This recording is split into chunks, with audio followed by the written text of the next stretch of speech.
बिस्मिल्लाहिर्रहमानिर्रहीम। अस्सलाम वालेकुम। प्राइम इख्तिलाफ राय के साथ मैं फ़ख़ार काज़मी। जो काम अमेरिका नहीं कर सका, रूस नहीं कर सका, चाइना नहीं कर सका, वो काम पाकिस्तान ने कर दिया है। दो बड़े कारनामे पाकिस्तान के जिसकी दुनिया ने दिल खोल कर तारीफ़ की है, वो आपको बताएंगे। लेकिन सबसे पहले बात करेंगे सरकारी मुलाजमीन के हवाले से। ईद सर पर आ गई है, लेकिन सरकारी मुलाजमीन को अभी तक तनख्वाह नहीं मिली। तो वज़ीर आज़म ने हुक्म जारी कर दिया है कि इन्हें ईद से पहले तनख्वाह अदा कर दी जाए। तमाम सरकारी मुलाजमीन को ईद से कबल सैलरी देने का हुक्म दे दिया गया। तो ये अच्छी खबर है। लेकिन बुरी खबर ये है कि आला अफसरान की जासूसी शुरू हो गई है। हुकूमत ने कफ़ायतशारी मुहिम पर अमल करने के लिए इंटेलिजेंस ब्यूरो की खिदमात हासिल कर ली हैं ताकि कोई गड़बड़ ना हो। एजेंसियां चेक करेंगी कौन सा अफसर कितनी गाड़ियां इस्तेमाल कर रहा है, जो गाड़ियां ग्राउंड की गई हैं वो ज़ेर इस्तेमाल है या वाकई ग्राउंड कर दी गई हैं। पेट्रोल के कोटे पर अमल हो रहा है या नहीं हो रहा है। हुकूमत ने सरकारी मुलाजमीन के कोटे में 60% पेट्रोल कम कर दिया है। तो इस अमल की अब बाकायदा निगरानी शुरू कर दी गई है। इस हवाले से जारी होने वाले नोटिफिकेशन के मुताबिक इंटेलिजेंस ब्यूरो यानी IB वफाकी वजारतों, डिवीज़न और ख़ुद मुख्तार इदारों में कफ़ायतशारी मुहिम पर अमल दरामद की निगरानी करेगी। कौमी असम्बली और सेनेट सेक्रेटरीट में भी कफ़ायतशारी मुहिम पर अमल दरामद की निगरानी का टास्क सौंप दिया गया है IB को। हुकूमत को हफ्तावार रिपोर्ट जमा कराएगी। तो ये अच्छी खबर है। और अच्छी खबर ये भी है कि पूरी दुनिया में तवानाई के बहरान पर शदीद फिक्रमंदी लाक है। तो पाकिस्तान में तवानाई की क्या सूरत हाल है, इस हवाले से एक बड़ा अहम इजलास हुआ है जिसमें यह बताया गया कि पाकिस्तान में पेट्रोल की कोई किल्लत नहीं है और पाकिस्तान के पास 1 महीने का तेल भी बाकी है और गैस भी मौजूद है। सूरत हाल ख़राब होगी तो 14-15 अप्रैल के बाद होगी, लेकिन उसका भी इम्कान बहुत कम है। दूसरा, मुल्क की अपोजिशन का ये हाल है कि वो सिर्फ 2 जहाज़ों में फंस के रह गई है। मरीम नवाज़ के जहाज़ से निकलते हैं तो अडयाला के जहाज़ में फंस जाते हैं। मंगल और जुमेरात को इन्हें अडयाला की याद आ जाती है। हफ्ते इतवार को पार्टी करते हैं। बाकी के 3 दिन मरीम नवाज़ के जहाज़ की टो में लगे रहते हैं। जहाज़ कित्थे आया कित्थू गया, और ये फिक्र किसी गरीब आदमी को नहीं है, बल्कि इस मुल्क के उन अमीर आदमियों को है, अशराफिया की उस लॉट को है जो खुद अरबपति कहलाती है। इनमें बेशतर स्मगलर है और पाकिस्तान की एक बड़ी सियासी जमात का हिस्सा है जिन्होंने अपने ज़ाती जहाज़ भी रखे हुए हैं। तो उनको इस बात की फ़िक्र है कि चीफ मिनिस्टर ने इतना महंगा जहाज़ क्यों रखा हुआ है। और हालात ये कि अपोजिशन के लोग मेन स्ट्रीम मीडिया पर बैठते हैं और हित्ते के हालात डिस्कस करने की बजाय उनकी ताज जहाज़ पर टूटती है, मरियम के जहाज़ पर टूटती है या अडयाला के जहाज़ पर टूटती है।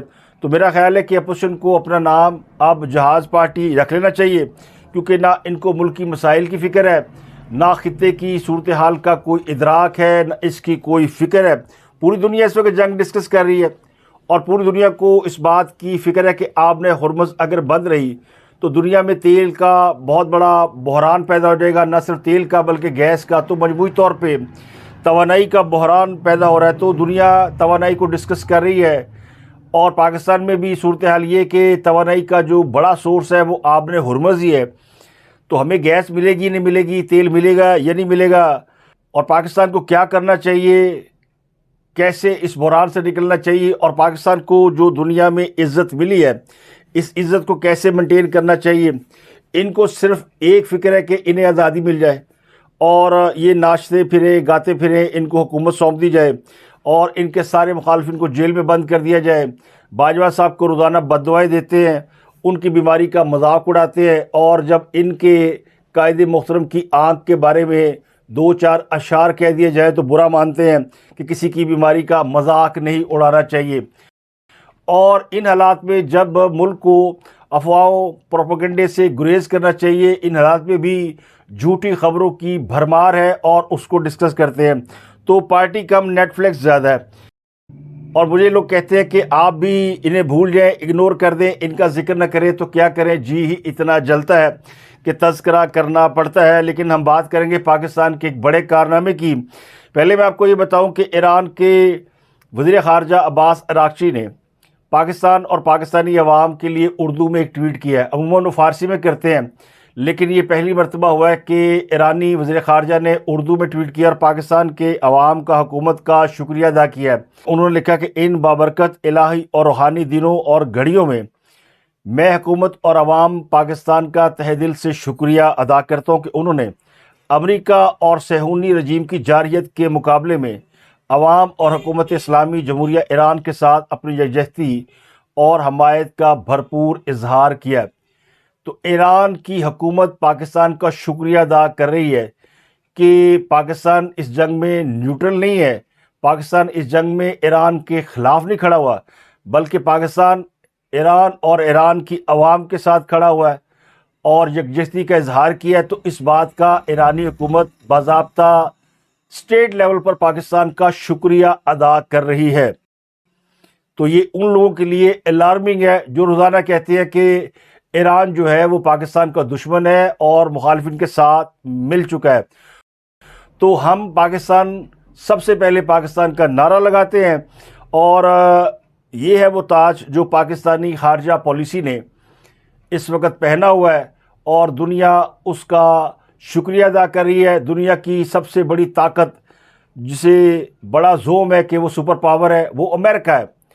अमेरिका भी सूरत हाल में पाकिस्तान के ऊपर डूम और का कोई दबाव नहीं डालना। तो इससे आप अपनी ताकत और इज़्ज़त का अंदाज़ा लगा सकते हैं, जो सरमाए से नहीं ख़रीदी जा सकती, जो हिकमत अमली से ख़रीदी जा सकती है, जो नेक नियति से हासिल की जा सकती है। तो पाकिस्तान अपनी खारजा पॉलिसी के इस वक्त अरूज पर है। भारत के जो बहुत बड़े सफारतकार है शशि थरूर, जो बीजेपी में तो नहीं है, लेकिन मई की जंग के बाद जो दुनिया भर में सफारतकार भेजे गए थे, पाकिस्तान की जानब से बिलावल भुट्टो ने लीड किया था और भारत की जानब से शशि थरूर ने लीड किया था। वो इस बात का इतराफ़ कर रहे हैं कि पाकिस्तान की खारजा पॉलिसी इस वक्त टॉप लेवल पर है और पाकिस्तान के रूस, चाइना और अमेरिका के साथ यकसा ताल्लुकात है। तो ये बहुत बड़ी खारजा पॉलिसी की कामयाबी होती है। तो ये वो गवाही है जो तारीख़ के सफ़ात पर बहुत रोशन है, जगमगाएगी। अरब भी दोस्त है, मगरब भी दोस्त है, चाइना भी दोस्त है। तो field marshal general Asim Munir, prime minister Shahbaz Sharif और वज़ीर ख़ारजा इसाक डार, ये वो ट्राइका है जो इस वक्त पाकिस्तान को लीड कर रही है और ख़ारजा पॉलिसी के महाज पर पाकिस्तान को इज़्ज़त दिला रही है। तो ये वो इज़्ज़त है जिसकी मैंने बात की है कि जब आपको ये इज़्ज़त मिल रही हो तो इसको बरकरार कैसे रखना है, इस पर सब पाकिस्तानियों को सोचना चाहिए। अब वो बात जिसका मैंने शुरू में जिक्र किया कि जो काम अमेरिका नहीं कर सका, रूस नहीं कर सका, चाइना नहीं कर सका, वो पाकिस्तान ने कर दिया। दुनिया को हैरान कर दिया पाकिस्तान ने। आपने हुर्मुज़ जिससे गुजरने के लिए अमेरिकी सदर ट्रंप दुनिया के बड़े बड़े मुल्कों को रिक्वेस्ट कर रहे हैं, तरले ले रहे हैं और वो मुल्क इनकार कर रहे हैं। दुनिया कह रही है कि ट्रंप का सारा गुरूर खाक में मिल गया। ट्रंप जो एक ताकतवर आदमी था, चंद दिन पहले ट्रंप जिसकी तरफ आंख भर के देखता था वो ट्रंप के आगे सर झुका देता था। आज ट्रंप की ये हालत है। वो कई मुल्कों को कह चुका है कि हमारे साथ आओ और आबने हुर्मुज़ से हम मिल के गुजरते हैं, क्योंकि उस पर ईरान ने कब्ज़ा किया हुआ है और ईरान जो है वो वहाँ से गुजरने वाले किसी भी जहाज़ को हिट कर सकता है। तो वो एक कंबाइन फ़ौज बनाई जाए, एक फ़ोर्स बनाई जाए। अमेरिका की जो स्ट्रेटजी है वो बड़ी वाज़ेह है, वो अकेला कभी नहीं लड़ता, वो जत्था बना के हमलावर होने की कोशिश करता है। तो इस बार भी अमेरिका ये कोशिश कर रही है। तो वो आबने हुर्मुज़ जो पिछले 17 रोज़ से बंद थी, एंट्री जिसकी बंद थी, वो खुली है तो सिर्फ एक मुल्क के लिए और उसका नाम है इस्लामी जमहूरिया पाकिस्तान। ये उसी के लिए खुली और फिर उसी के लिए बंद होगी। तो मेरे पाकिस्तानियों, जाग जाओ। दुनिया तुम्हारी इज़्ज़त कर रही है तो तुम भी अपनी इज़्ज़त करनी सीख जाओ और इनकी इज़्ज़त करो जो तुम्हारे लिए बायसे इज़्ज़त है। तो ये सबसे पहले पाकिस्तान के हवाले से है। अब मैं आपको इस पूरी सिनेरियो की डिटेल बताता हूँ। दुनिया को इस बात की फ़िक्र नहीं है कि ये जंग ईरान जीतता है, ये जंग अमेरिका जीतेगा, इसराइल जीतेगा, इसराइल ईरान पे कब्ज़ा कर लेगा, अमेरिका कब्ज़ा कर लेगा। दुनिया को इस बात की फ़िक्र नहीं है कि इस जंग में जीतेगा कौन। दुनिया को इस बात की फ़िक्र है कि कहीं वो तवानाई के बहरान का शिकार तो नहीं हो जाएंगे, कहीं उनकी तेल और गैस तो नहीं बंद हो जाएगी।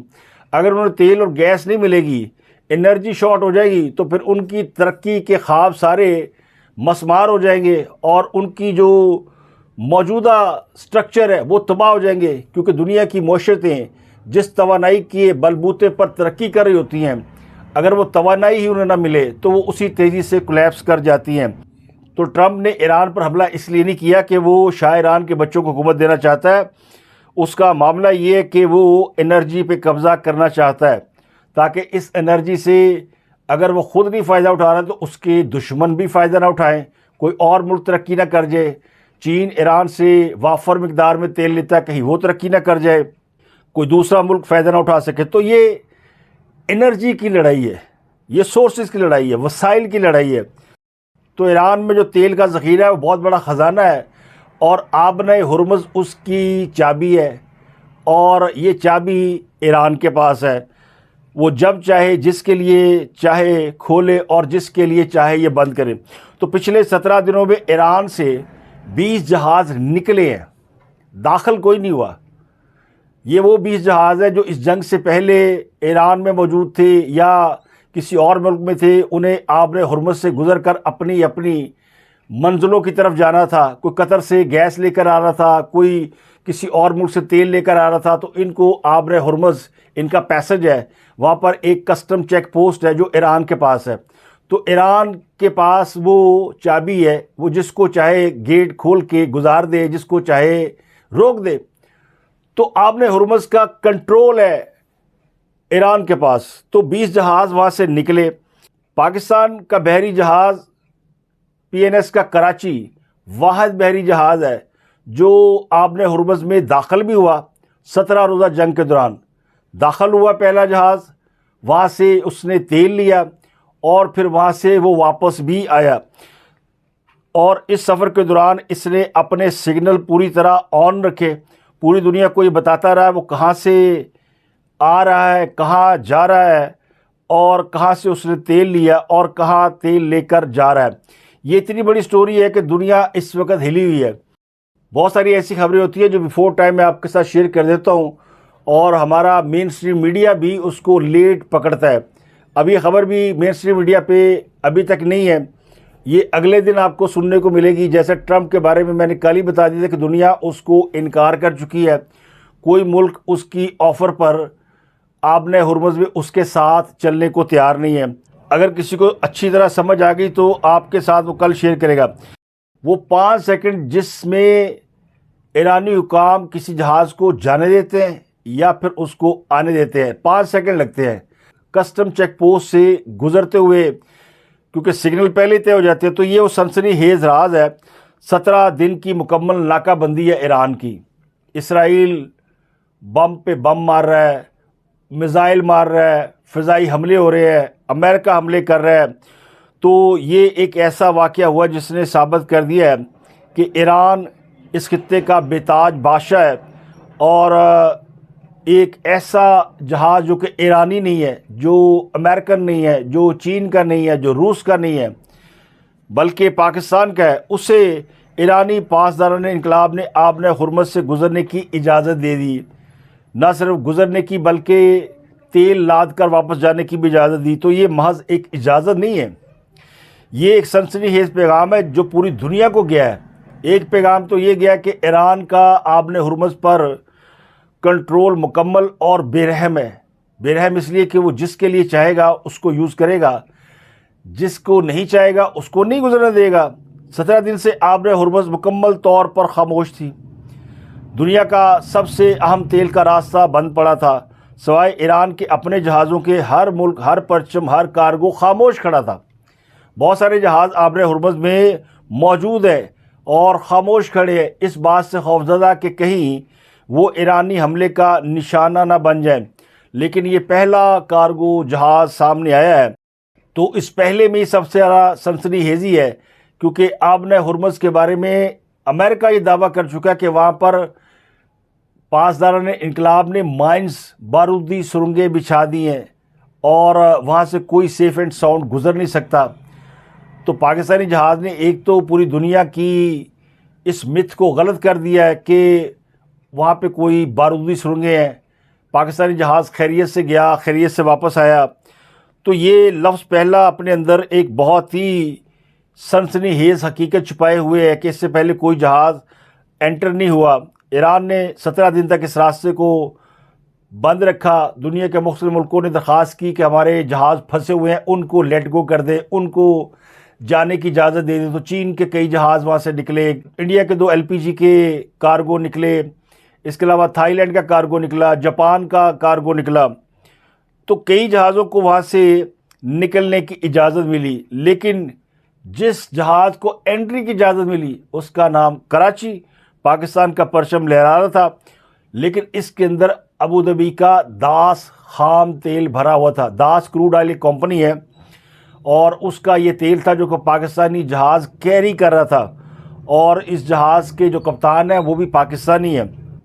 तो पाकिस्तान जहाँ सऊदी अरब की मदद कर रहा है, वहाँ उसने अपने एक दरीना इत्तेहादी मुल्क मुत्तहिदा अरब इमारात की भी मदद की है। गो के पाकिस्तान और मुत्तहिदा अरब इमारात के दरमियान कुछ गलत फहमियाँ पैदा हो चुकी हैं, और मुत्तहिदा अरब इमारात जो है वो हमें मुखालिफ सिमत खड़ा हुआ नज़र आता है, लेकिन पाकिस्तान ने कोई तफरीक नहीं की।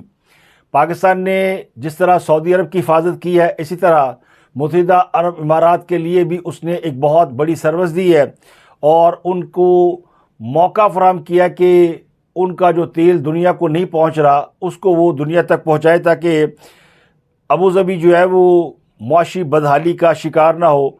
तो ये एक बहुत बड़ी हकीकत है। अबू धाबी का तेल आबने हुर्मुज़ से गुज़रा और उस चेक पॉइंट से गुज़रा जहाँ पर ईरानी बैठे हुए थे। तो कहने वाले कहते हैं ये वो कस्टम ऑफिस है जो ईरान ने प्रेजेंट कर दिया है कि ये हमारा दफ्तर है, हम जिस जहाज़ को चाहेंगे गुजरने देंगे और जिसको चाहेंगे रोकेंगे। इस पर अमेरिका या उसके इत्तेहादी या हम पर कोई नेटो तर्ज का अलायंस बनाकर अटैक करने की कोशिश कामयाब नहीं होगी। और ये बड़ी दिलचस्प बात है जो मैंने आपको बताई कि इस जहाज़ ने अपना सिग्नल कैसे ऑन रखा, जिसे ऑटोमेटिक आइडेंटिफिकेशन सिस्टम कहते हैं, AIS। तो AIS वो सिस्टम होता है जो जहाज़ अपने रास्ते को नशर करता है। वो सिग्नल दे रहा होता है कि मैं इस रास्ते से यहाँ से गुजर रहा हूँ और मेरे पास इजाज़तनामा मौजूद है। तो ईरान ने ये पैगाम दिया कि वो अपने दोस्त मुल्कों को, जिनको वो दोस्त समझता है या वो मुल्क जो उससे बात कर सकते हैं, उनको वो यहाँ से अलाउ कर सकता है कि वो अपना कारोबार जारी रख सकते हैं। ईरानी पासदार इनकलाब इसे कस्टम ऑफिस कह रहे हैं, और अमेरिका इसे पैनिक की सूरत हाल से तशबीह दे रहा है। तो ये महफूज रास्ता है, इसलिए बताता है कि ईरान का कितना कंट्रोल है, और ये भी साबित होता है कि ईरानी पासदार इनकलाब ने आबने हुर्मुज़ को मुकम्मल तौर पर बंद नहीं किया। बंद होता तो पाकिस्तानी जहाज़ एंट्री ना होता और वहाँ से कार्गो लेके वापस ही ना आ सकता। तो ये सूरत हाल साबित करती है कि आबने हुर्मुज़ कंट्रोल्ड है। बंद करना एक सुर्खी है, एक हेडलाइन है जिसने पूरी दुनिया को बड़ा स्ट्रॉन्ग मैसेज दिया है। कंट्रोल करना एक निज़ाम था, और वो निज़ाम जो ये मुंतखब करता है कि कौन गुजरेगा और कौन खामोश खड़ा रहेगा। तो कस्टम ऑफिस खुला है, बात करके इजाज़त लेके लोग अंदर जा सकते हैं और वहाँ से अपना काम कर सकते हैं। तो माफ़ कीजिएगा एक्साइटमेंट में स्टोरी थोड़ी लंबी हो गई, लेकिन ये पाकिस्तान की बहुत बड़ी कामयाबी है। अब बात करते हैं पाकिस्तान की कि क्या पाकिस्तान में पेट्रोल का बहरान पैदा होगा, गैस की किल्लत होगी। क्योंकि सेनेट की कायमा कमेटी बराए पेट्रोलियम का इजलास सेनेटर मंजूर अहमद की ज़ेर सदारत हुआ है। इस इजलास में ये बताया गया है कि मशरक़ वस्ती में कशीदगी के बायस पेट्रोलियम मसनूआत की सप्लाई मुतासर हुई है। पाकिस्तान को 70% पेट्रोलियम मसनूआत मशरक़ वस्ती से हासिल होती है। आम हालात में अरब मालिक से तेल 4 से 5 दिन में पाकिस्तान पहुँच जाता है, लेकिन इस वक्त जहाज़ों की आमदरफ्त मुतासर है। तो इस इजलास में सेक्रेटरी पेट्रोलियम ने सेनेटर्स को बताया है कि इस वक्त मुल्क में खाम तेल यानी क्रूड ऑयल का जो ज़ख़ीरा है वो 11 दिन का है, डीज़ल के 21 दिन के ज़खायर हैं, पेट्रोल 27-28 दिन का बाकी है, LPG के 9 दिन है और JP1 के 14 दिन के ज़खायर मौजूद हैं। इसके अलावा हुकूमत मोटरसाइकिल और रिक्शा इस्तेमाल करने वालों के लिए रिलीफ पैकेज पर काम कर रही है, जिसका मतलब ये है हुकाम के मुताबिक 14 अप्रैल के बाद मुल्क में LNG दस्तयाब नहीं होगी और पावर सेक्टर को गैस की ज़रूरत पूरी नहीं की जा सकेगी, लेकिन पावर सेक्टर की ज़रूरियात दूसरे ज़राए से पूरी की जाएंगी। तो आज़रबाईजान की कंपनी है जिससे पाकिस्तान LNG ख़रीदने की बात कर रहा है, और ये एलएनजी पाकिस्तान को बड़ी महंगी पड़ सकती है, क्योंकि कतर से जो हमें गैस मिलती है वो $9 पर मिलती है और अज़रबैजान से गैस की ख़रीदारी $24 तक होगी, तो बड़ा फ़र्क है। 2-2.5 गुना महंगी गैस मिल सकती है, मगर गैस की किल्लत नहीं होगी। अब सवाल ये है कि पाकिस्तान के लिए आबने हुर्मुज़ ओपन है, ईरान अलाउ करता है, तो क्या कतर से एलएनजी पाकिस्तान लाई जा सकती है? क्योंकि पाकिस्तान ने 8 कार्गो का सौदा किया था, 2 पाकिस्तान आ चुके हैं, 6 कार्गो मार्च में आने थे, लेकिन कतर ने इस जंग की सूरत हाल के पेश नज़र सप्लाई बंद कर दी है, ऑर्डर कैंसिल कर दिए हैं। तो मामला ये कि कतर ही गैस नहीं फराहम कर रहा, तो आप गैस कहाँ से लेंगे? लेकिन पाकिस्तान अगर इमारात को कन्विंस कर सकता है, सऊदी अरब के साथ चल सकता है, ईरान को नॉर्मल कर सकता है, तो कतर को भी कन्विंस कर सकता है।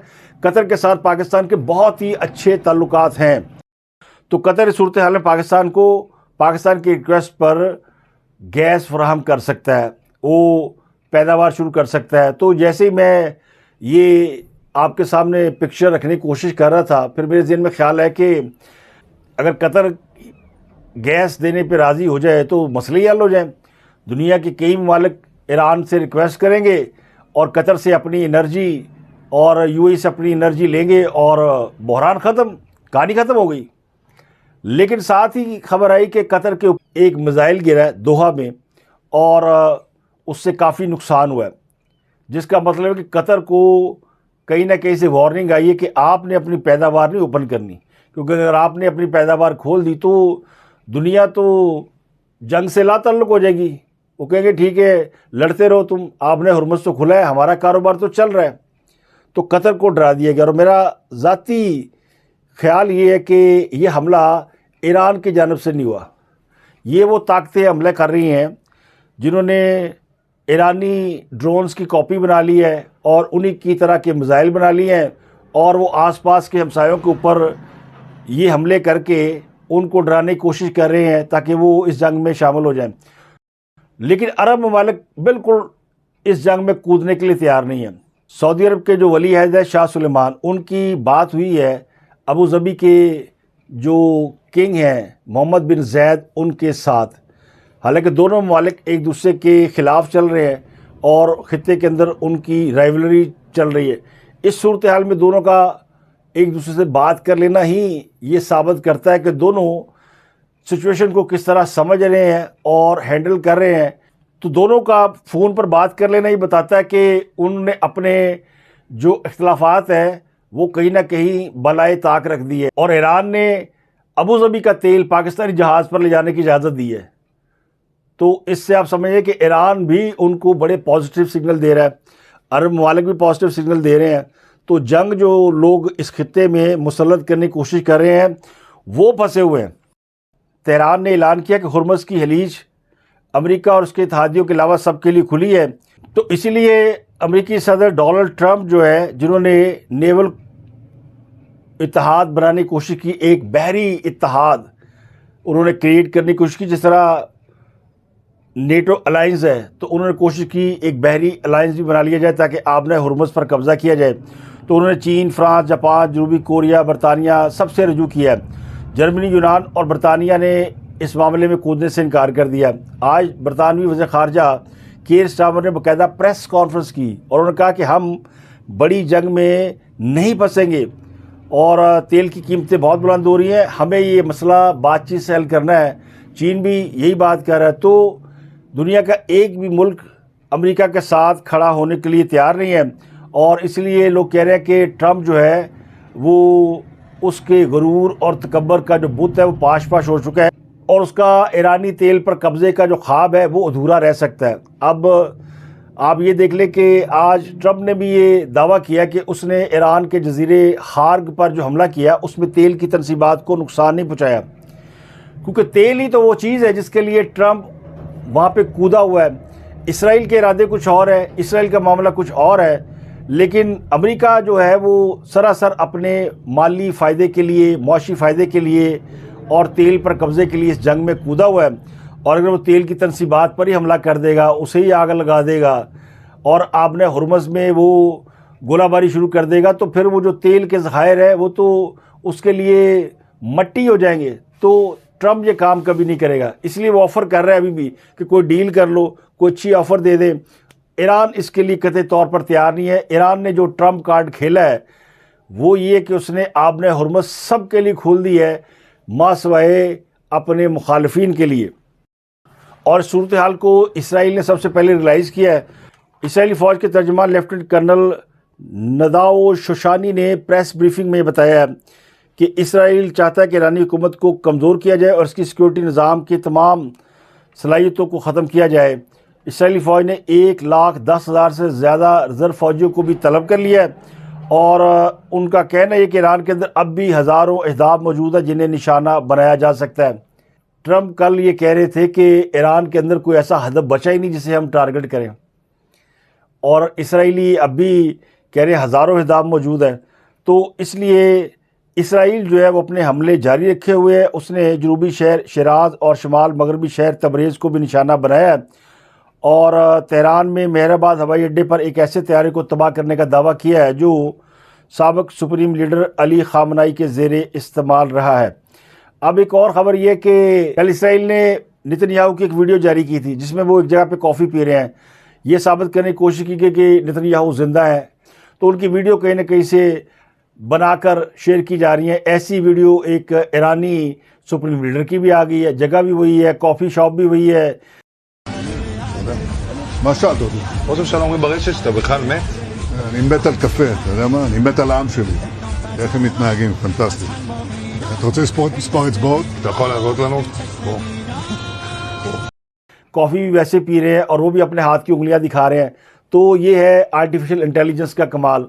जो काम इसराइलियों ने दुनिया को बेवकूफ़ बनाने के लिए किया उसका उन्हीं की ज़ुबान में जवाब दे दिया गया।